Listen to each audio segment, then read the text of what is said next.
Bonjour à tous et bienvenue dans l'Instant Coaching, le nouveau format court de course épique, diffusé 2 vendredis par mois, qui a pour objectif de répondre en quelques minutes à une question coaching que vous vous posez. À mes côtés, pour partager cet instant, Laurence Klein, championne d'Europe et vice-championne du monde du 100 km, championne de France de trail en individuel et championne du monde par équipe, ou encore triple vainqueur du Marathon des Sables. Vous l'aurez compris, vous êtes entre de très bonnes mains. Et nous, entre de très bonnes oreilles. Bonne écoute. Bienvenue dans ce nouveau format de course épique, l'Instant Coaching, un épisode court qui sera diffusé 2 fois par mois et qui a vocation à vous donner la parole en répondant en quelques minutes à toutes les questions coaching que vous vous posez. J'ai l'immense plaisir de co-animer cet épisode avec Laurence Klein, ma partenaire d'instant. C'est comme ça qu'on va se définir dans le cadre de ces instants coaching et qui va donc vous accompagner sur l'ensemble des épisodes de ce format hors série Instant Coaching. Comment ça va, coach Laurence ? Très bien, très bien. C'est toujours un plaisir de partager un moment avec toi, Guillaume, tu le sais bien. Tu me reçois chez toi. En plus, aujourd'hui, j'ai ce plaisir-là. Laurence, est-ce que tu voudrais bien te présenter à nos auditeurs pour ceux qui ne te connaîtraient pas? Qu'est-ce qu'on doit savoir de toi? Alors, Laurence Klein, je suis on va dire maintenant, athlète de haut niveau dans le demi-fond français. 100 km, trail, marathon. Alors, 100 km, 7h26 sur le 100 km, en ayant eu un passage à un moment donné le record de France, mais également championne d'Europe et championne du monde sur le marathon 2h37 où j'ai pu faire les championnats du monde d'athlétisme en 2009 à Berlin, une vraie joie, j'avoue. Championne de France au passage. Championne de France au passage. Et au niveau du trail, eh bien également les championnats du monde de trail où on a gagné par équipe, donc championne du monde de trail par équipe et 6e individuelle au Comrade en 2011. Voilà, et également quelques traversées de désert, on va dire, avec le Marathon des Sables, avec 3 victoires au Marathon des Sables et je suis encore piquée désert, donc j'avoue que j'y retourne encore la semaine prochaine, on va dire. Dans quelques jours, effectivement. Dans quelques jours. Tu coaches aussi, tu encadres l'équipe de France des 100 km? Exactement, donc la vraie chance également pour moi, c'est de passer de athlète et maintenant de pouvoir partager cette passion de la course à pied, mais également de pouvoir entraîner.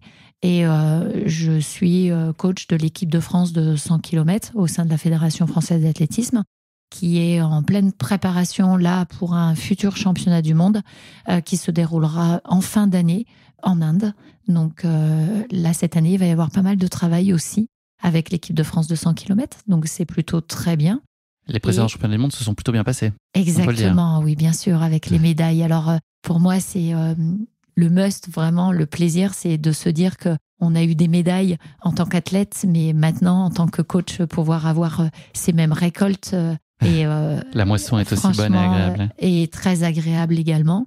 Et le côté partage, bien sûr, mais aussi de pouvoir avoir une continuité dans la course à pied, même en ayant perdu certaines notions de vitesse, on va dire, avec l'âge. Et en parallèle, eh bien, je suis chef d'entreprise, puisque j'ai une société qui s'appelle 100% Sport Business, donc qui est une force de vente supplétive mutualisée, et dans l'univers du sport, puisque je travaille avec les magasins de sport. Voilà. Marié 2 enfants pour boucler la boucle perso. Marié, 2 enfants, Lilian et Ambre. Et plein d'animaux autour de moi. Il y a Nestor, c'est Nestor, c'est ça qui voulait taper l'incruste pendant l'enregistrement. C'est le chat. Et puis tu coaches aussi des particuliers, c'est le cas, puisque j'ai le plaisir que tu m'accompagnes depuis fin 2022. Donc tu m'as guidé jusqu'à la ligne d'arrivée du Marathon des Sables 2023, un souvenir inoubliable pour moi, évidemment. Et puis sur mes différents objectifs sur route et trail depuis, j'ai la chance que cette collaboration se poursuive dans le temps. Donc c'est aussi des choses que tu proposes à bon entendeur. Avec plaisir. Comme je l'évoquais un peu plus tôt, donc chacun des thèmes évoqués dans cet instant coaching est issu d'une question qui m'a été posée via les réseaux sociaux. Donc si vous avez une question coaching qui vous brûle les lèvres, commencez par vous abonner au compte Instagram de Course Épique si ce n'est pas déjà fait, donc courseepique.podcast. Puis envoyez-moi directement un message privé votre question. Et n'hésitez pas évidemment à suivre également le compte de Laurence, qui est Laurence_Klein. Un rappel d'importance évidemment pour mettre tout le monde bien à l'aise. Il n'y a pas de mauvaise question, Laurence, on est d'accord? Non. Jamais. On enregistre aujourd'hui chez toi, Laurence, je l'ai dit, dans la Marne. Qu'est-ce qu'il faut voir absolument à côté d'ici? Là, si j'ai un peu de temps cet après-midi, je suis pas sûr qu'on a beaucoup de temps, mais qu'est-ce qu'il faut absolument? C'est une région pétillante, on va dire. Il y a plein de vignes. Et donc, voilà, là, on est sur les premiers bourgeons qui arrivent. Donc, la récolte va être plutôt, j'espère bonnes, comme à chaque fois, pour qu'on puisse être sur toutes les tables. Mais effectivement, on va dire la spécialité, c'est le champagne et le biscuit rose de Reims, là où je travaillais auparavant. Ça a quel goût, ça, le biscuit rose de Reims? Alors, c'est... Il n'y a pas de mots. C'est sucré, j'imagine. En fait, c'est ce qui a fait naître, petite notion culturelle, c'est ce qui a fait naître le mot biscuit. C'est une erreur. Biscuit veut dire cuit 2 fois, biscuit. Et c'est une erreur du petit pâtissier, du petit commis, qui a mis 2 fois le gâteau au four. Il venait de sortir et le deuxième est arrivé, il l'a mis. Et voilà, ça a créé le biscuit rose de Reims. Voilà, c'était la notion culturelle. Bienvenue dans cet épisode de l'instant cooking. Voilà, en fait, on va faire un petit épisode de format gastro. Ok, donc cave de champagne si on a le temps avant de partir. Je suis pas certain. Laurence, on va rentrer dans le vif du sujet aujourd'hui. C'est une question qui a été posée par Eva, qui s'interroge sur les différents types de séances d'entraînement et puis les bénéfices que peuvent avoir chacun. Et puis derrière ça, elle soulève la question sur la VMA, qui est une notion un peu obscure pour elle. Qu'est-ce que ça veut dire là, concrètement, la VMA? C'est l'acronyme qui signifie quoi? Et puis à quel point c'est structurant derrière dans la préparation et dans l'organisation de ces séances et la définition de ces objectifs, de ces capacités? Est-ce que tu peux nous éclairer déjà dans un premier temps là-dessus avant qu'on rentre dans le détail de chacune des séances? Bien sûr, puisque la VMA, c'est quand même très très important pour construire un plan d'entraînement. Donc la VMA, la définition, c'est la vitesse maximum aérobie tenue. Je dis bien tenue puisque on va faire une épreuve de VMA, un test VMA, et donc on va pouvoir définir sa VMA. C'est la représentation de l'énergie maximum fournie par notre système aérobie. Donc, ce qui est très important, c'est qu'une fois qu'on aura défini cette VMA, on va pouvoir commencer à préparer son plan d'entraînement et faire les séances adéquates en fonction de l'objectif que l'on s'est fixé. L'aérobie, peut-être en 2 mots, Laurence? Et l'aérobie, en fait, c'est vraiment c'est ce qu'on appelle le système de l'énergie qui permet de fournir l'énergie. Donc, il est très important pour nous d'avoir cette aérobie développée au maximum. Et donc, dans les tests que l'on va pouvoir proposer pour faire cette VMA, on a plusieurs tests. Alors, bien sûr, il y a le VAMEVAL qui est un test connu. Ça se fait sur la piste et sur cette piste d'entraînement, on va inclure l'échauffement dans le VAMEVAL par des bips. Et toutes les 30 secondes, il va y avoir un bip qui va augmenter et on va arriver jusqu'à courir au maximum et savoir à un moment, quand on s'arrête, on a notre VMA qui va être définie par l'allure maximum que l'on aura pu courir. Donc c'est la répétition de 30 secondes avec un incrémental à chaque fois, voilà, une vitesse attendue qui augmente. 1 minute et voilà, et on va tenir ce test-là. Et dès qu'on s'arrête, c'est qu'on est arrivé à son plafond. C'est exactement. Ça, la séance qu'on arrive, la petite session qu'on ne tient pas, c'est celle qui... L'entraîneur qui a fait ce test va vous dire à combien vous affichez de VMA. Et en fonction de cette VMA, on mettra les entraînements en place. Quand on est chez soi, quand on ne veut pas ou quand on n'a pas d'entraîneur ou alors tout simplement que l'on ne peut pas réaliser un test VAMEVAL, il y a un test tout simple. Il faut savoir que la VMA, on va la tenir environ 6 minutes. C'est ce qu'on appelle un peu un demi-test Cooper. Je ne sais pas si tu te souviens, on parlait toujours du test Cooper. Quand on était à l'école, on faisait 10 minutes. Mais 10 minutes, en fait, c'est beaucoup trop pour définir une VMA réelle. Elle a tendance à chuter. Et justement, pour les coureurs qui sont un peu moins aguerris, ça fausse ce test VMA réellement. C'est 6 minutes. Alors, 6 minutes, pourquoi? Parce que on va donner l'exemple d'un athlète qui a une VMA de 20 km/h. Donc 20 km/h. Ouais. Voilà. Cette VMA, 6 minutes, il va tenir donc 2000 mètres, d'accord? 3 minutes par kilomètre, c'est-à-dire 20 à l'heure. Il va tenir 6 minutes, d'accord? Et ça va déterminer sa VMA à 20 km/h. En gros, on applique un x 10 sur 6 minutes. Si je cours 1,5 km, ça fait 15 km/h en gros. Voilà, on a le kilomètre-heure. Et donc, en fait, pour les coureurs qui vont être un peu moins aguerris, j'aurais tendance à dire faites un 1500, un 1500 mètres. Alors après, faut plutôt courir sur soit le long, je vais dire, d'un chemin de halage, par exemple, ou alors l'idéal, c'est de trouver une piste d'athlétisme et faire un 1500 mètres. J'entraîne plusieurs athlètes de différents niveaux. Donc, je vais faire des tests VMA pour un peu savoir en début de saison où on se situe pour ne pas faire d'erreur dans la préparation du plan d'entraînement ne pas aller travailler trop fort sur une VMA courte ou une VMA longue. Voilà, c'est très important de définir cette VMA. C'est ce qui cadre vraiment derrière, tout Exactement. découle de cette VMA. Exactement. Et cette VMA va constituer donc le plan d'entraînement, mais suivant le lexique qu'on va déterminer après. Donc là, sur la VMA, on aura sûrement l'occasion de revenir plus en détail dans un prochain instant coaching.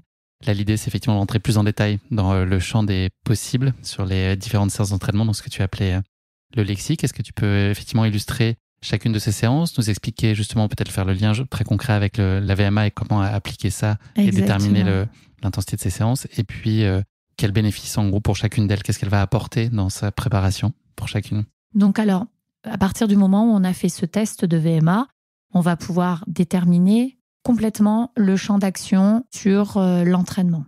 À savoir, le footing d'échauffement avant une séance.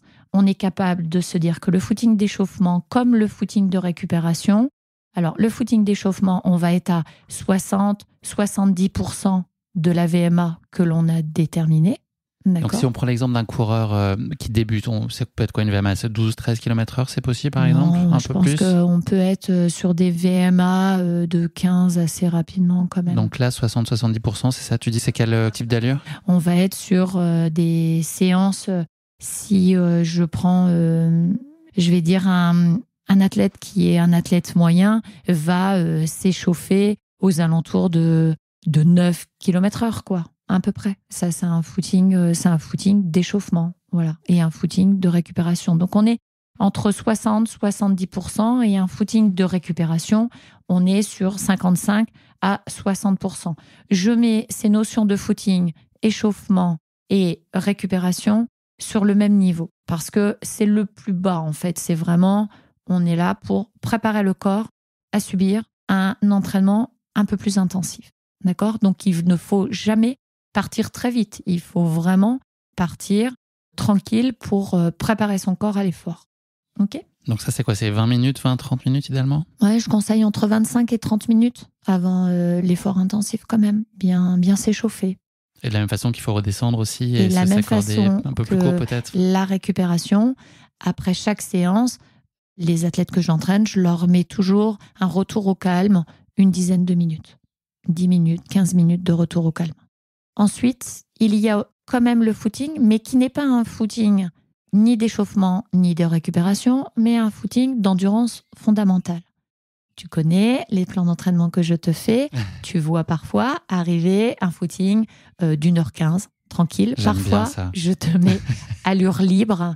Voilà, c'est se dire, bon voilà, je ne te mets pas de séance de notion de VMA, mais tu sais pertinemment que tu dois être en allure, on va dire, entre 140 pulses. Si on prend une notion de pulsation, le footing auparavant d'échauffement, on est à 130 à peu près.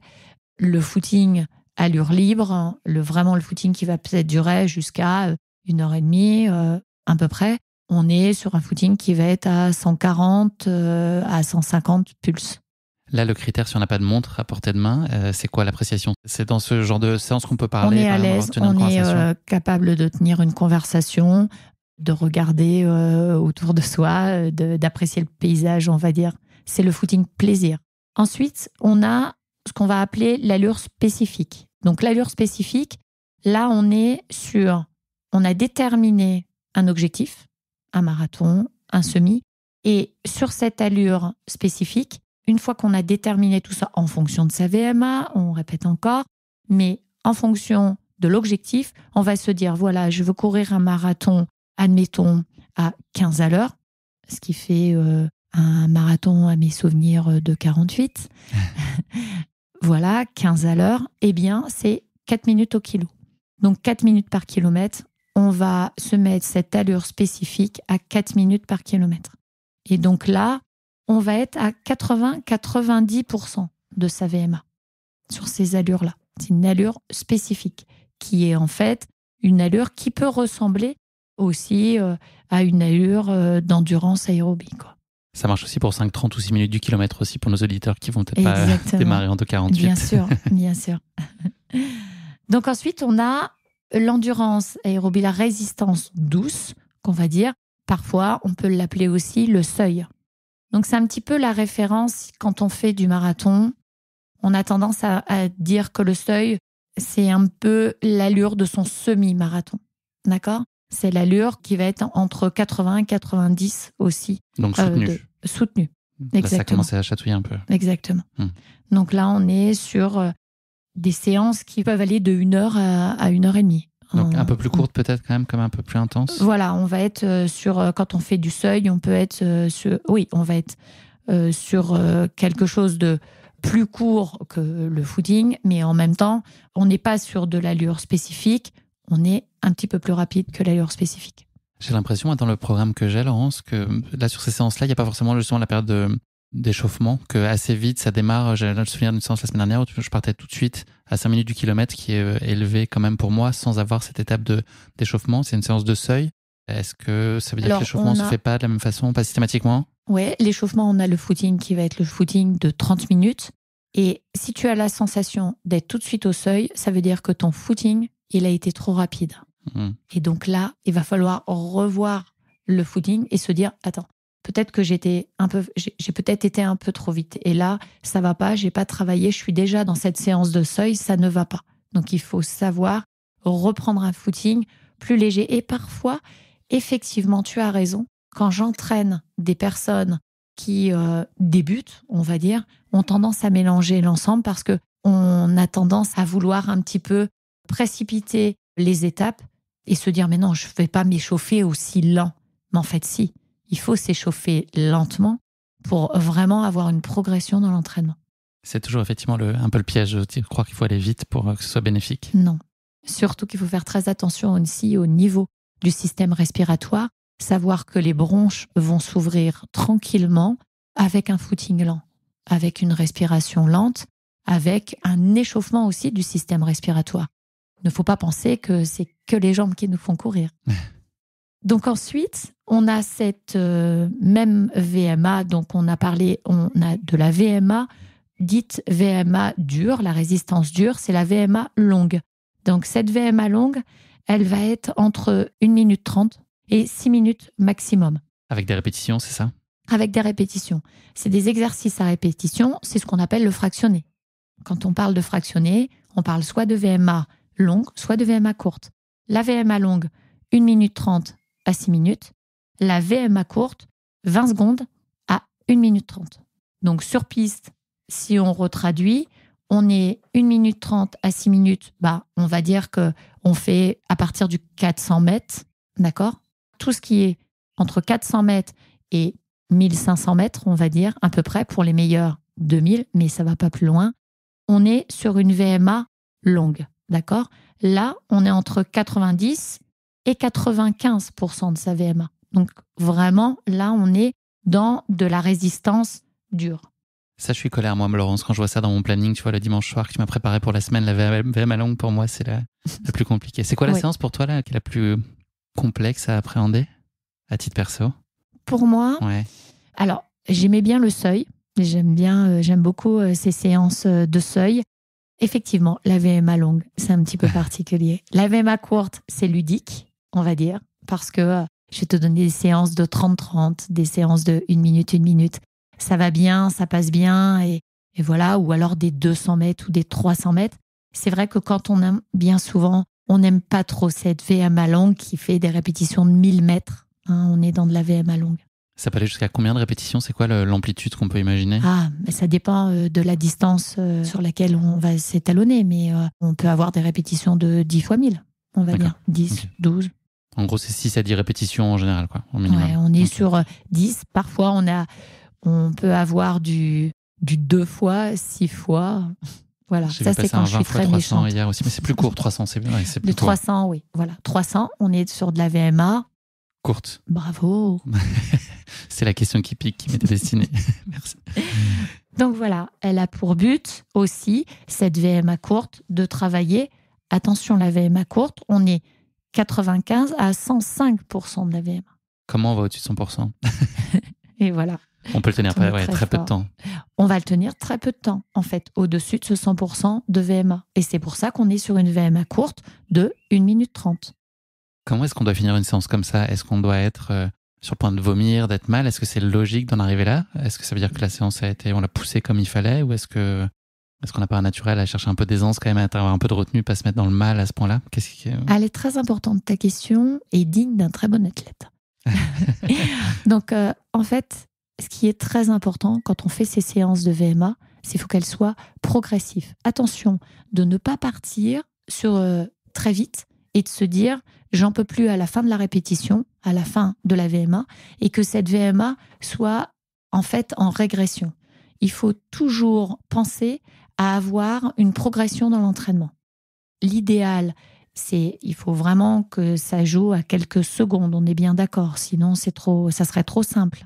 Mais il ne faut pas que cette séance partir sur des 1000, je vais dire, pour donner exemple, des 1000 mètres, allez, on va dire, on est toujours à 4 minutes au kilomètre. Si on fait des 1000 à 4 minutes au kilomètre, c'est pas bien de terminer ces 1000 à 4-10. On ne peut pas avoir 10 secondes de différence. Il vaut mieux commencer ces 1000, aller à 4-2, 4-3, d'avoir quelques secondes de différence, et bien finir peut-être à 3,59 pour se faire plaisir. Il ne faut pas les faire en 3,45 ou 3,50 non plus. Non. À l'inverse. Non, et à l'inverse non plus, ne pas partir sur de la vitesse. Même si on a les capacités à ce moment-là. Et même si on a les capacités, non. Parce que derrière, il y a une construction de plan, et ce plan est construit de façon à ce qu'il y ait une fatigue et un volume qui va dépendre aussi des autres séances qui vont être mises derrière. Rien n'est positionné par hasard. Non. En tout cas, pas avec toi. Ok, et pour ensuite, la VMA courte. Pour la VMA courte. Et la suite logique de cette VMA courte est de travailler entre 105 et 110% de la VMA. Là, on est sur un exercice de 10 secondes à 20 secondes. Et là, c'est le sprint. Donc, on peut avoir ces séances de sprint pour des coureurs de piste, par exemple, qui vont travailler les fins de course. On travaille un petit peu moins la fin de course. La fin de course, on va la travailler plus sur la résistance pour une personne qui va faire du long, du très long, de l'ultra, voire du demi-fond. Mais le sprint, bien sûr, pour un coureur de 800, va venir travailler ce sprint régulièrement. Est-ce qu'il y a d'autres séances importantes dans ce lexique? Alors, on a fait pratiquement le tour des séances que l'on pratique sur piste. Ensuite, il y a d'autres séances que l'on peut retrouver plus en nature, telles que le fartlek, telles que les séances de côte. Mais là, on aura toujours cette notion de VMA longue ou de VMA courte. Donc, on a fait le tour du lexique. Donc, fartlek, peut-être juste pour illustrer, c'est un peu plus à l'intuition, au feeling, mais juste s'accorder des temps un peu plus forts, avec plus d'intensité, mais en se disant, il y a un arbre à 50 mètres, je vais très vite jusqu'à lui. Voilà. C'est ça, un peu ça l'idée, et puis relâcher après. Puis exactement. Se laisser bercer le fartlek, on va plus être vraiment dans la nature et se dire, voilà, il y a une côte, j'accélère pendant 1 minute 30. Voilà. On est plus effectivement dans une sensation et de se dire, bon ben voilà, je vais faire du fartlek pendant, on va définir plutôt, se dire, je vais en faire pendant 25 minutes et pendant 25 minutes, on va faire que d'accélérer, décélérer et au final, travailler sur le naturel, plus dans les bois, je vais dire, et se faire plaisir sur une séance de fartlek. Et les séances de côte, donc, elles ajoutent à ça un peu plus de renforcement musculaire. Est-ce que c'est important pour ça? Et voilà. Au-delà de la technique, peut-être aussi en montée, descente, il y a aussi cette notion-là de renforcement. Ça fait partie aussi des choses que l'on devra aborder. C'est à quoi servent les côtes, pourquoi, et ce renforcement musculaire qui peut être travaillé à travers les côtes, mais également cette notion de descente pour casser une certaine fibre musculaire pour reconstruire plus fort derrière. Mais ça, on a encore plein de choses à se dire. J'ai une dernière question pour cet épisode, parce qu'effectivement, on aura l'occasion de développer un peu plus encore à l'avenir. Est-ce que ça, c'est des séances qu'on doit appliquer indifféremment, qu'on soit pratiquant de course sur route ou de course sur trail? C'est fondamentaux, là, ces grosses typologies de séances. C'est ce que tu viens de dire. En fait, on peut les spécifier parfois quand on va sur du trail dans des terrains qui sont un peu différents, mais fondamentalement, le socle et les différentes typologies d'entraînement sont applicables à tous les coureurs, c'est ça? Et souhaitable. Oui, il y a une phrase implacable là-dessus, c'est que peu importe son allure, on court toujours à un pourcentage de sa VMA. Laurence, question classique avec laquelle on va clôturer ces épisodes de l'Instant Coaching. Merci en tout cas pour ce panorama. On rentrera dans le détail à l'avenir. 3 points clés à retenir de cet épisode. Qu'est-ce que nos auditeurs doivent absolument avoir en tête sur ce qu'ils viennent d'entendre, ce qui est gardé comme conseil précieux pour leur pratique? Déterminer et connaître sa VMA, point de départ indispensable pour construire un plan d'entraînement afin de ne pas faire d'erreur. Et également, ne pas mettre 2 séances de VMA identiques l'une derrière l'autre. D'accord ? On va travailler, si on travaille de la VMA courte, on va toujours essayer d'intercaler un footing de récupération entre les séances qui vont être dites intensives. Ça aussi, c'est très important. Ou alors, c'est quand on fait carrément des blocs, mais ça, c'est encore autre chose et on n'en fait pas tout le temps. On va travailler, par exemple, vendredi, samedi, dimanche et on va travailler sur un bloc qui va être assez intensif parce qu'il y a un objectif qui arrive, on va dire, à 2-3 semaines, quoi. Et là, on va avoir une grosse semaine et charger sa semaine. On a tendance à faire des blocs d'entraînement. Mais il faut faire très attention, c'est ne pas cumuler les mêmes séances de VMA et ne pas se dire « j'ai raté une séance, il faut à tout prix que je la passe quand même ». Il faut faire très attention aussi à ça. Petite question bonus, est-ce que aussi l'agencement des séances et leur variation peut aussi permettre d'entretenir la motivation justement en jouant un peu sur chacune d'elles et les composer de façon une semaine assez hétérogène pour avoir l'envie finalement des séances qu'on aime un peu moins, celles qu'on préfère et finalement garder l'envie dans la durée? C'est important pour ça? Exactement, c'est justement ça. C'est le côté de construire un plan d'entraînement. Il y a aussi, et moi en tant qu'entraîneur, j'ai tendance à me dire, bon, faut pas qu'il s'ennuie. Donc pour pas s'ennuyer, on essaye de trouver, alors c'est pas des jeux, mais en tout cas des séances un peu plus ludiques. Et des séances qui ne soient pas toujours les mêmes aussi pour surprendre le corps et pour pouvoir progresser. C'est très important. Donc jouer avec le terrain pour des séances de fractionnés dites nature ou alors de donner de la diversité dans l'entraînement.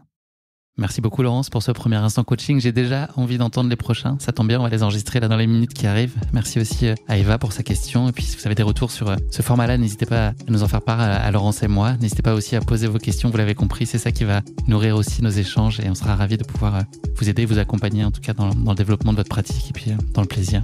J'aurais tendance aussi peut-être à rajouter, c'est qu'un objectif sans plan reste un souhait. C'est vrai. On finit là-dessus. On finit là-dessus. Merci d'avoir écouté cet épisode. Si vous l'avez écouté jusqu'ici, c'est qu'il vous a probablement plu. Alors n'hésitez pas à noter le podcast et rédiger un avis sur votre plateforme d'écoute favorite. C'est essentiel pour soutenir ce travail indépendant. Cela ne vous prendra que quelques secondes et ça change beaucoup de choses pour le podcast. Et pour être sûr de ne manquer aucune course épique à venir, n'oubliez pas de vous abonner sur votre plateforme d'écoute. Merci encore infiniment pour votre soutien, votre fidélité et vos chaleureux messages que je lis et auxquels je réponds avec un immense plaisir. S'il vous plaît, continuez. À très bientôt pour une nouvelle course épique, évidemment.